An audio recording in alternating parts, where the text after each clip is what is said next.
এখানে হচ্ছে আমি কি করতেছি, পিঠা বানাচ্ছি, তালের পিঠা। তো আমার বোন নাকি বাসায় তাল খেয়েছে, ওই তালগুলো আবার আমার জন্য রেখে দিয়েছে। তো এটাই হচ্ছে ভালোবাসা আর আদর যত্ন।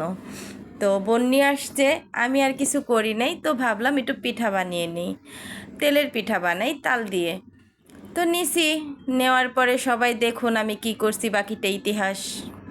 আমি তো কখনো পিঠা বানাই নাই, আর বানানোর চেষ্টাও করি নাই। বোন বানাতো, মা বানাতো, আমি খেতাম, আমার হাজব্যান্ড খেত, আমার ছেলে খেত। তো ওরা আবার মিষ্টি খাবার এত পছন্দ করে না, আমার হাজব্যান্ড আমার ছেলে, কিন্তু আমি মিষ্টি খাবারটা খুবই পছন্দ করি। তো আমি যে এখানে হচ্ছে পিঠা বানাতে আসছি, তাল দিয়েছি, গুড় দিয়েছি, নারকেল দিয়েছি, বানাতেও গিয়েছি, আর বাকিটা ইতিহাস। আপনারা সবাই দেখুন আমি কি সুন্দর পিঠা বানিয়েছি, আপনাদেরও দেখলে খেতে ইচ্ছে করবে। তো কড়াইটা হচ্ছে চুলায় দিয়ে দিছি, তেল দিয়ে দিছি, তেলটা গরম করে এখন এই যে পিঠাগুলো দিচ্ছি। অনেক সুন্দর সুন্দর পিঠা হচ্ছে, দেখছেন? বললাম না বাকিটা ইতিহাস।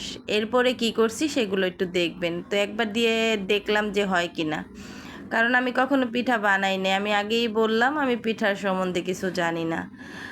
তো চিতই পিঠা, তারপরে হচ্ছে ভাপা পিঠা আমি বানাতে পারি, আর কোনো পিঠা বানাতে পারি না। তারপরও বললাম না বাকিটা ইতিহাস। এরপরও দিছি, তো হয়েছে এটা কোনো রকম, ভিতরে সবগুলো কাঁচা রয়ে গেছে। এরপরে কি করব, পরে আবার আটা দিছি, গুড় দিছি, দিয়ে পরে বোড়ার মতন মানে ভেজে নিছি। দেখছেন, বাকিটা ইতিহাস। বললাম না, আমার এই পিঠা যে দেখবে সবার খেতে ইচ্ছে করবে দেখে।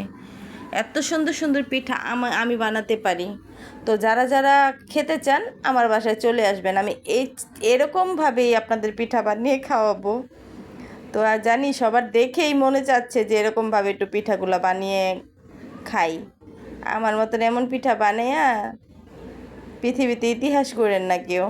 আমি ইতিহাস করে নিয়েছি, এটা নিয়ে আমরা হাসতে হাসতে সবাই শেষ পর্যায়ে অনেকবার চেষ্টা করছি, সফল হতে পারি নাই। সফল না হতে পেরে কি করছি, শেষ পর্যায়ে এগুলো সব নামিয়ে নিছি, নামিয়ে পরে আবার চিনি দিয়ে পরে বড়া পিঠা বানিয়ে নিছি। আর এইভাবে যে আমি ভাজতেছি, এটার ভিতরও মনে করেন যে কাঁচা কাঁচা ভিতরে রয়ে গেছে, এত চেষ্টার পরও কাঁচা রয়ে গেছে। তো বললাম না বাকিটা ইতিহাস। আমার এই পিঠা যে দেখবে সেই হাসবে। এই যে শেষ পর্যায়ে হচ্ছে বড়া পিঠা বানাচ্ছি, সব কিছু আবার দিয়ে বড়া পিঠা বানাচ্ছি। এই পিঠাটা ঠিক হয়েছে। তো জানি না আমার মতন কে আছে, কারা কারা আছেন এত কুইরা যে পিঠা বানাতে পারেন না। সত্যি আমি পারি না, কারণ সবসময় বোন বানাইছে, মা বানাইছে, বড় বোন বানাইছে, খাইছি, কখনো বানানোর চেষ্টা করি নাই। তো আজকে এ পর্যন্তই। আর আমার পিঠা দেখে সবাই বলবেন পিঠাগুলো কেমন হয়েছে, মজা হয়েছে না খারাপ হয়েছে, সবাই একটু জানাবেন, ঠিক আছে? না জানালে তো আর বুঝবো না কেমন হয়েছে। তো ভালো থাকবেন, আল্লাহ হাফেজ।